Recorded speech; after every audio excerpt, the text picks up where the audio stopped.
Hello and welcome to my channel, The Flamenco Coach. I'm Belinda Retamal. My mission is to help teach other dancers learn how to dance flamenco easily. If you'd like to learn a few flamenco moves, I've recently put some tutorial videos on YouTube in the palo of tangos, and I'll link to those in my description below.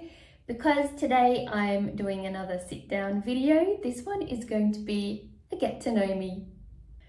I've had my YouTube channel for 5 years now, and I have not been posting consistently, and I would like to change that.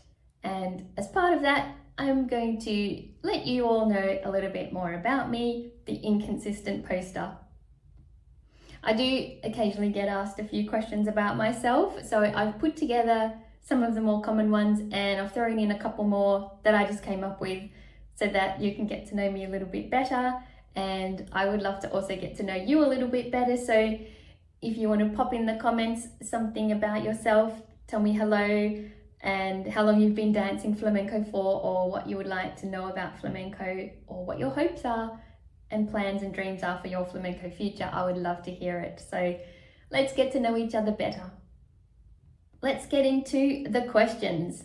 The first question I have here is, when was your last performance, your last flamenco performance? I actually did a show 2.5 weeks ago now, and it was quite an emotional show, and I was very honoured to be invited to perform in it. So it was for my dance teacher's mum, who I used to dance with and perform with over the years when I was in my 20s and 30s. And so yes, I knew Helen very well. The show was put together by Farida, my flamenco teacher from back in the day, and it was a homage to her mum. And we just put together a couple of dances that we danced with Helen over the years. There were a couple of classical Spanish dances, which I love doing. So it had castanets and all that ballet kind of look to it. It was El Barbarillo de Lavapiés, and also we did La Boda de Luis Alonso. So it had all that beautiful classical opera music and castanets with it. So I really love that style. And the other thing I really loved about it was the fact that I got to rehearse with all of my flamenco family for the last 2.5 months. Every weekend I got to see them all again and just got to feel like old times again. So I felt really happy to have been included in that show, and I thoroughly enjoyed every minute of it and appreciated being with my flamenco family again, because since having my daughter and since moving further away from my flamenco studio, I've not been able to do regular classes there. Next question is, what was your most favorite flamenco performance of all time? This one is a standout for me. It was a few years ago at El Caballo Blanco in Perth, Australia. El Caballo Blanco is a resort, and it was an equestrian resort, and it was put together for Andalusian dancing, Spanish dancing horses back in the day, so in the 70s and 80s when I was little. And then it closed down in about 1995, and in the early 2000s, I think it was taken over by someone else, and they decided to reopen it, and we were asked to dance at some of their opening ceremonies. The reasons it was my favorite performance of all time: number one, because it had a nostalgic, how would I say this? One, because it had a nostalgic moment for me, in that I remember going to El Caballo Blanco when I was a little girl, like 7 or 8 years old, with my whole Spanish family, which is a lot of us, and we ended up having 26 cousins in total. It was a theme park, and they had lots of rides, and I remember having the best time with all my family at this theme park doing the rides. We went to El Caballo Blanco a few times, being that we were a Spanish family and it was a Spanish themed theme park. So yeah, we were very happy to go there. So that's one reason I loved it, because it reminded me of when I was little and all the fun I had.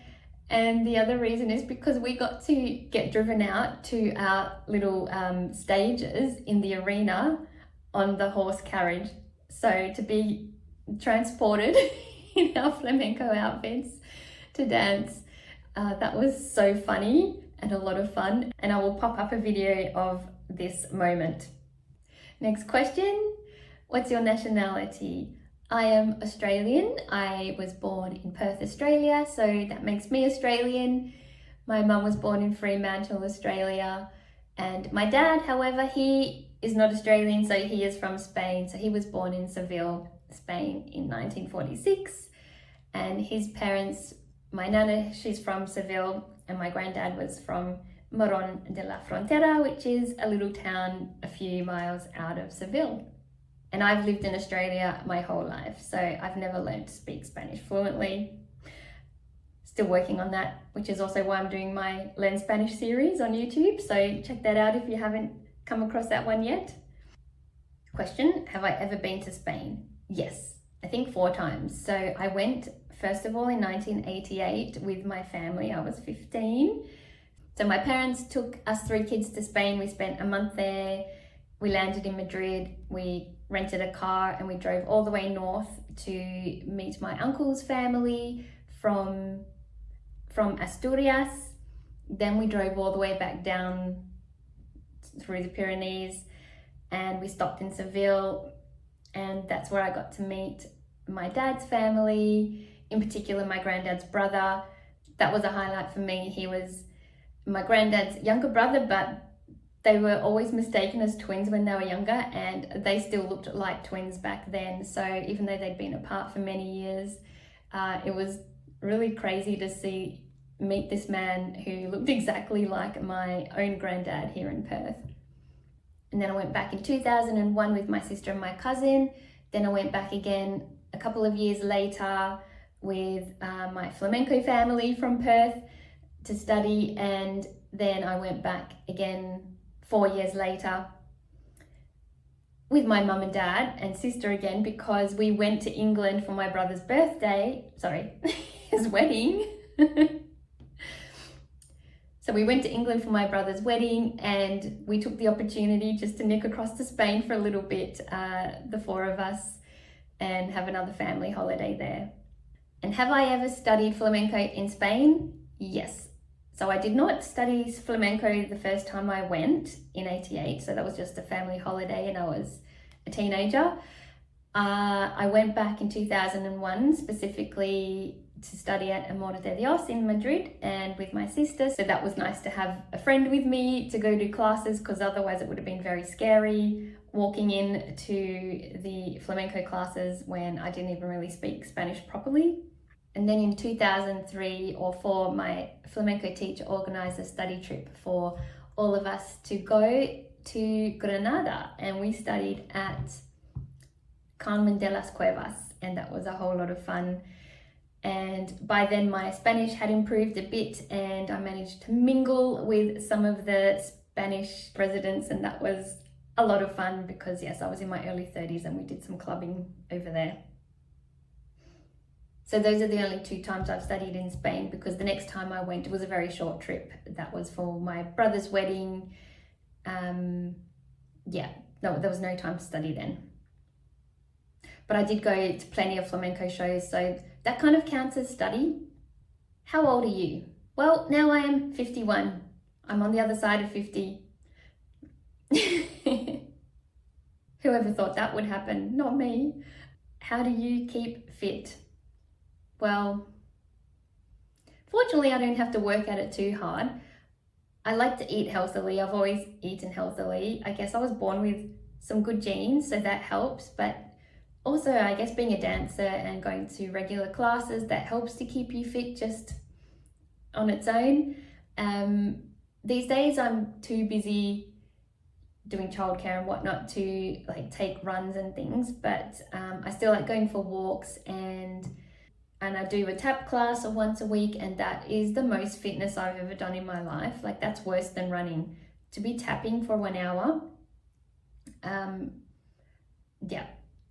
so that's how I keep fit. I just make sure I eat healthily. I don't eat a lot of processed foods, and I quit sugar quite some time ago. I can't remember exactly when, 6, 7, 8 years ago.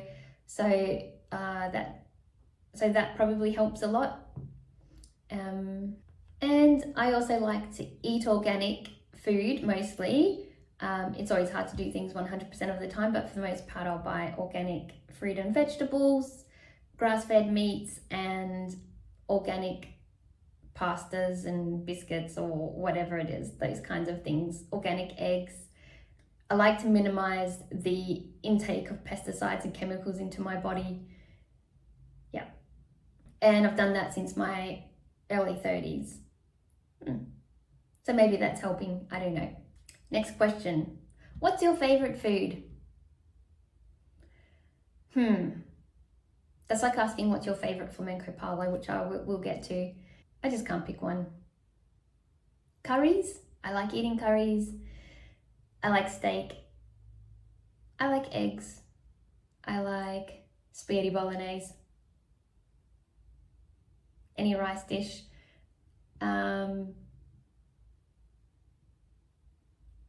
All kinds of nuts, macadamias, almonds. Yeah, really the list goes on, and I don't think I can pick a favorite, but that's kind of what I enjoy eating. How old were you when you started dancing flamenco? Okay, so I started flamenco at age 10. I started dancing at about the age of 1.5, I believe, doing the jazz, tap and ballet until I was 8. And then when I was 10, lucky for me, my nana was watching TV and she saw a little interview that there was a flamenco dancer coming to Perth to open up a flamenco studio, because before that there was nothing in Perth flamenco related. And my nana got very excited because, you know, she's Spanish and she also loved flamenco herself. And yeah, she signed up myself and my cousins, and that's how I started flamenco at the age of 10. And do you dance any other dance styles? Well, yes, so I have done, when I was little, jazz, tap and ballet. I did a little bit more ballet when I was 11 and 12, as my flamenco teacher had suggested it would be good for me to do some ballet and just polish up my technique. And then I did do ballet as an adult. Before my daughter was born, I did about 5 years of ballet and Pilates, which I really enjoyed that. And I would love to go back to ballet again.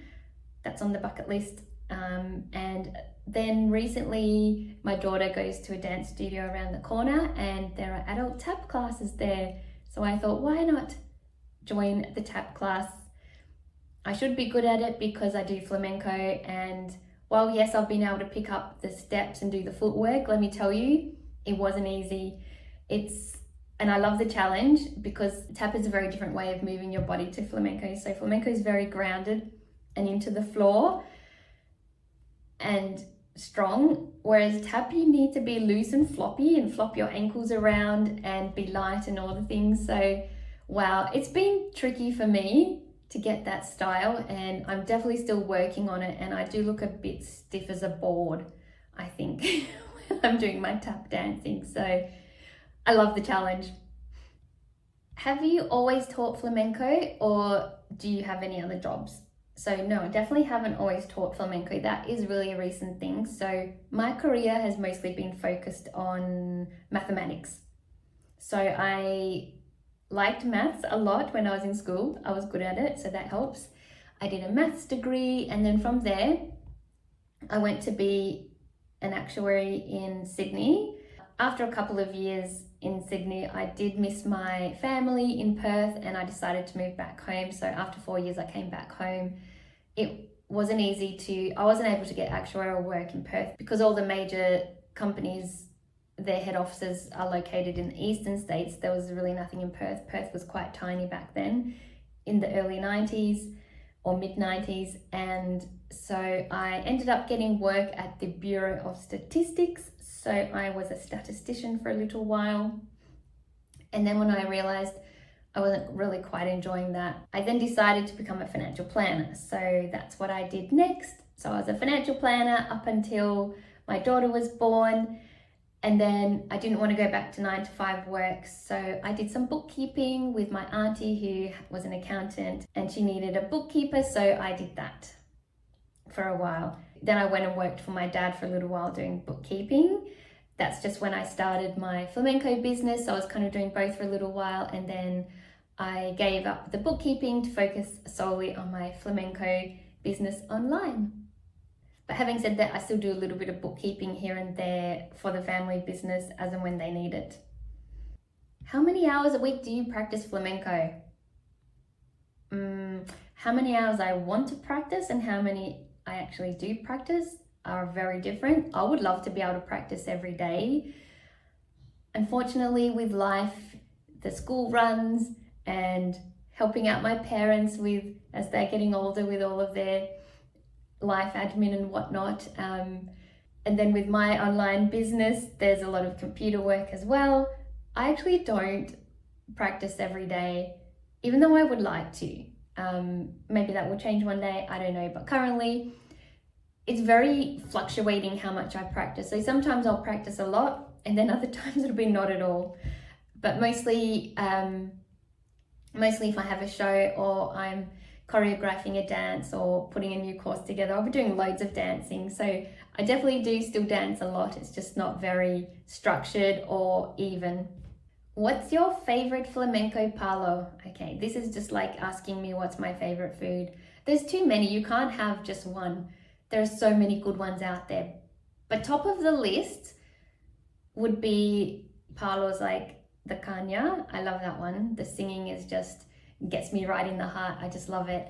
And I also like Soleá, Faruca, Tangos de Granada. I really like that style of singing, the very typical Tangos de Granada, Tangos de Granada, as they would say. What else? What else is my favorite? So off the top of my head, those would be my favorites. I think my least favorites would be, and I don't know why, but Guajiras. I'm not sure. That one doesn't really excite me much. What other hobbies do you have? Well, I like doing puzzles, like jigsaw puzzles, but also logic puzzles. Again, I don't really have a lot of time for those kinds of things at the moment. Being a single mum, you don't always have loads of free time. And when you do, you kind of just want to sit on the couch and put your feet up for a bit. I guess I also like watching YouTube a lot. and I like doing personal development work. So I tend to watch a lot of YouTube videos, mostly in the car or while I'm getting ready. But yeah, I do like doing personal development. I have had to work a lot on my self-confidence over the years. And when I decided to go online with flamenco, I've had to work on my self-confidence even more. I didn't know that was going to be a thing, but it happened. And yeah, I realized I didn't have quite the confidence I needed to be putting myself out there all the time. And because it's something I really wanted to do, I've had to work on it big time. So I feel very blessed that I've had the opportunity to build my confidence. First of all, to realize that I needed to build it. And second of all, that I've had so many resources that I've been able to go to. And I can safely say I have totally built my confidence a lot. And yeah. And other things I like to do, other hobbies would be, I do enjoy the adult colouring in books. I don't do them so much now. So when my daughter was younger and she liked colouring in, we would do colouring in together. So that was fun. I'm probably not going to make time right now to do colouring in on my own. And I also like taking my dog for walks with my daughter. I enjoy the bush, so bushwalking or going to the beach, walking along the coast, fun things like that. That's how I like to spend my time when I'm not dancing. What do you love most about flamenco? It's hard to say because why do you like the things you like? You just like them. Great answer. I think for me, well, obviously I enjoy dancing, so it's a form of dancing, but it's also a form of dancing where you get to express yourself, and there's a lot of emotion, and there's a lot of emotion in the singing and the music. So that's something, that's where I get a lot of enjoyment out of. I get enjoyment out of the challenge of getting steps. So flamenco footwork is very tricky. You have to really think about it, and then you need to practice it so it becomes second nature to you. And just being able to master certain flamenco footwork patterns, and then to be able to dance them second nature it's a lot of fun, and for it to go in time with the music. And that's, yeah, I think that's for me what I enjoy, is the challenge of getting the flamenco footwork patterns and nailing them.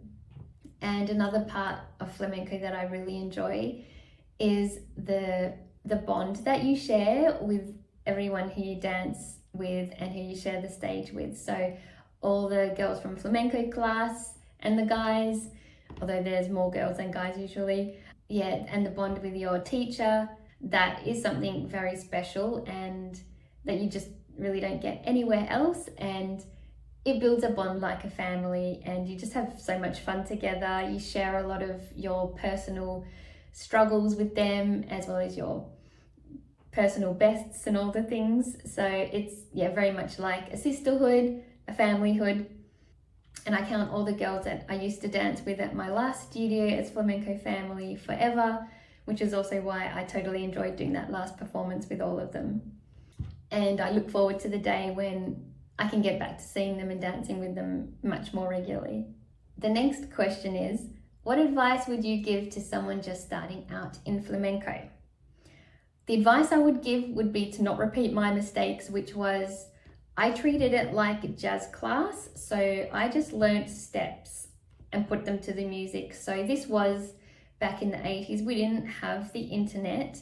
I wasn't able to watch other dances online or do any sort of research, really. All I did was go to a dance class, similar as I used to go to my jazz, tap and ballet classes. You learn the steps, you do what the teacher says, you put it to the music, and you make sure it all goes together. We never really were taught when I was just starting out, or if we were taught, I wasn't paying attention, about the letra, about the singing, about listening to the singer's tone and how the melody works.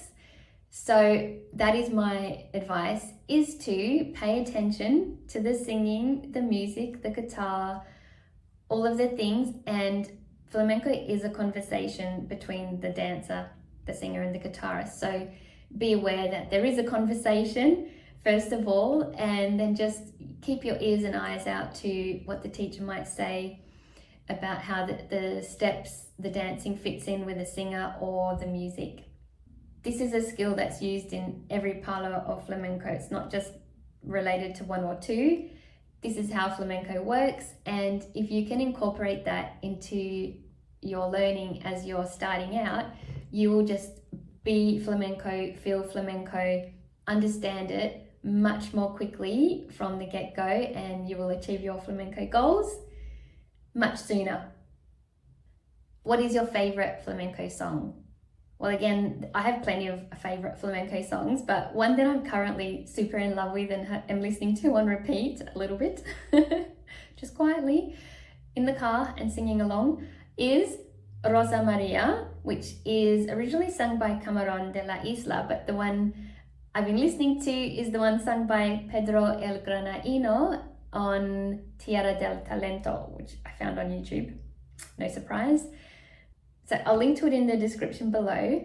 And the reason I really love this is because even though it's flamenco, he hasn't done the song exactly the same as Camarón in terms of the music arrangement. It's a lot more jazzy, that sort of soft, smooth jazz that you would drink cocktails to. So that's why I like it. Who is your favorite flamenco singer? I think I would have to say Jose Mercé.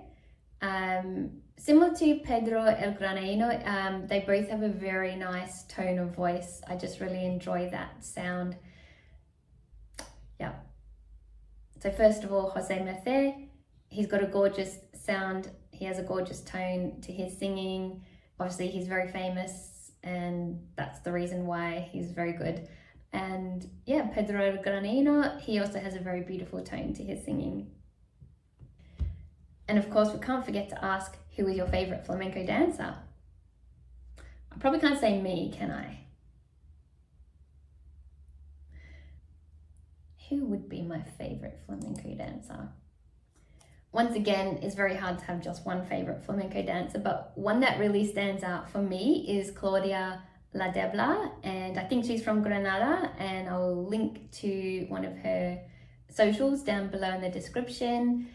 I first came across her from a video I found on YouTube again, her dance school that she was attending at the time, Lucia Guarnido, and I noticed she was dancing with, there was this one little girl dancing with a bunch of adults in the advanced class, and she was just really, really good. And I thought, wow, she's amazing. She's going to be a great flamenco dancer one day. And then a little while later, I was watching some other YouTube videos and I saw her on another YouTube video and I was like, oh, that's her. Yeah, so she is amazing. She's got a lot of talent and she has a very fierce way of dancing. She's very fast, and yeah, she really was very good from a very young age. So it was fun to sort of find her as a little girl and to also see her progress as well. Well, this video has probably been a little bit lengthy. If you did like this video and you enjoyed getting to know me, please hit that like button so that I know you enjoyed it. And if you're keen to learn how to dance flamenco and also want to watch a few videos on how to speak Spanish in relation to flamenco, hit that subscribe button if you haven't already, because I'll be coming back with some more videos on both of those very soon. Bye for now.